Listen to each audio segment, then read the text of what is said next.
So, when did you realize that you aren't Superman? What was that moment when it hit you? I need help. I can't do this on my own. Now, if you're just starting out, you probably don't have money for a staff, so you need volunteers. Or if you have a budget, there will be those times when you want to bring in passionate folks to help amplify what your paid staff does, so you need volunteers. But how do you get, use, and keep volunteers to turn your passion into policy? Keep watching to find out. Hi, everyone. I'm David Smith, and I run Inthrive Advocacy Solutions, your solution for lobbying, advocacy, and strategic planning.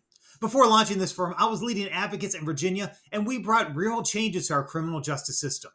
I also worked for a senior legislator in the House of Delegates, where I ran her commerce and energy docket. Now, I'm bringing what I've learned through mentors and hard knocks to you. Welcome to Better advocacy in 10 minutes or less.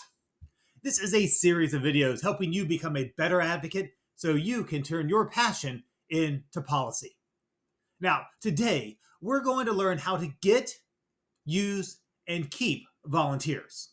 So I actually do an hour and a half training on this topic, but we only have about 10 minutes, so let's get to it. All right, getting volunteers. To get volunteers, you need three things. One, you need to know what you need and put out the ask.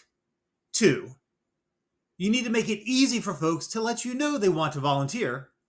And three, you need to be ready to put them to work right away. Okay, so let's look at that first one. Know what you need. If you can't articulate what you need help with, then others can't understand how they can help turn your and their passion into policy. Look at your advocacy strategic plan. Where do you need additional skills or workers to implement it? Write down the actual tasks that need to be completed to achieve each goal and objective. That's what you need.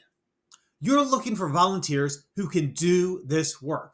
So you put the call out on social media or email blasts or when you're tabling someplace. Now, you need to make it easy for people to contact you. You want to remove as much friction as possible from this point. People have limited time and lots of options, so you want to be the easy one for them to contact. If it's your website or an email, provide a link where all they have to do is click it and it registers their interest. If it's on a social media campaign, encourage them to DM you or drop a comment. If you're seeing them in person someplace, make sure that you get that information from them, that phone number, that email, while you're there talking with them. And then make sure you follow up right away. And be ready to put them to work. Because if you don't put them to work right away, they might lose interest. The sooner you can get them volunteering for your group, the less likely they are to find another opportunity to serve. A while ago, I moved to a new city. I wanted to get involved, and there were several interesting opportunities for volunteering. One was helping at a nonprofit radio station. It looked like a great opportunity to really help the community and meet interesting people. But the onboarding process took months. It wasn't because they had too many volunteers. Their volunteer coordinator just didn't make it a priority to onboard new volunteers. I eventually tapped out and started volunteering a couple times a week teaching adults computer and job training skills. Why? Because that other organization was clear with what they needed and when they needed me, and they were able to put me to work as soon as they had availability. So this brings us to our next point. How do you use volunteers for maximum impact? Hopefully, you're recruiting volunteers not just to have volunteers, but to meet the goals of your advocacy strategic plan so you know what skills and tasks they'll be doing. And while they'll probably have some idea of what needs to be done, the first thing you want to do is train them so they understand your organization's goals and the tactics you think are appropriate. Think about this. Two organizations working for animal welfare are PETA and the Humane Society.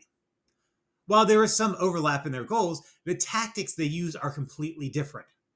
If someone volunteers at the Humane Society and uses PETA-style tactics to achieve their goals, it probably wouldn't work out well. That's why you need to train people. Teach them your culture, what you value, and what actions are on brand for your movement. I'm not saying PETA or Humane Society is better. I'm saying your volunteers need to understand what your organization's values are so they can display them in their advocacy. You'll also want to make sure they understand how to do whatever you're asking them to do. Phone banking, legislative meetings, tabling, whatever it might be, and even if they have experience. Take that 30 minutes or maybe even an hour to walk them through your vision and your expectations. Yes, that takes us to our next point. You must set expectations if you want your volunteers to be successful and stick around. If they don't know what you expect of them, how will they know if they're doing the right thing? And if you don't set expectations, how will you know when they followed through? Remember, volunteers aren't doing this work for pay. They're doing it because they want to see the same change that you want to see. That change is the expectation you're setting. Finally, to get the maximum impact from your volunteers, monitor their work like you would an employee. Now, I'm not saying micromanage them. Hopefully, that's not what you think being a boss means. What I'm saying is to treat them and their work with respect and give feedback, both positive and corrective, so they will improve in their role at your organization. Listen in on their calls occasionally, review their research, go door knocking or tabling with them, and then provide feedback. Once again, both positive and negative. Whatever you task them with, check in on it and encourage them while guiding them in ways to improve.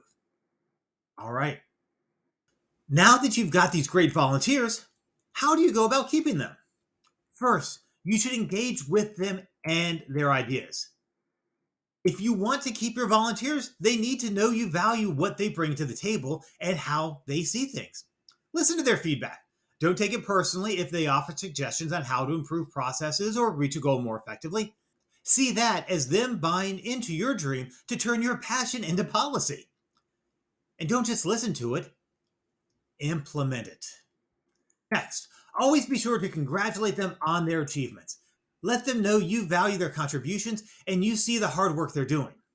A quick email or handwritten note can go a long way to boosting morale for volunteers. If you have it in your budget, a small token, like a gift card for a local restaurant, will have an outsized impact on how they see you valuing their work. And finally, always share successes as a team. You may be the figurehead. It may be your idea and your passion that's being turned into policy, but it takes a team, and your volunteers are an integral part of that team. So when that policy win eventually does come, and you're talking to the media or posting on your socials or sending out that email to your supporters, make sure everyone on your team gets credit, not just the people out front or the paid staff. Well, there you go. Everything you need to know about getting volunteers, using volunteers, and keeping volunteers, or at least everything that will fit into a 10-minute video. I hope this short video has shown you a few techniques you can use to improve your volunteer game. What's been your experience? Do you have other tips and strategies? Let me know in the comments below, and be sure to like and subscribe to the Inthrive Advocacy channel to get notifications of new videos, and check back every Friday for a new Better advocacy in 10 minutes or less. video.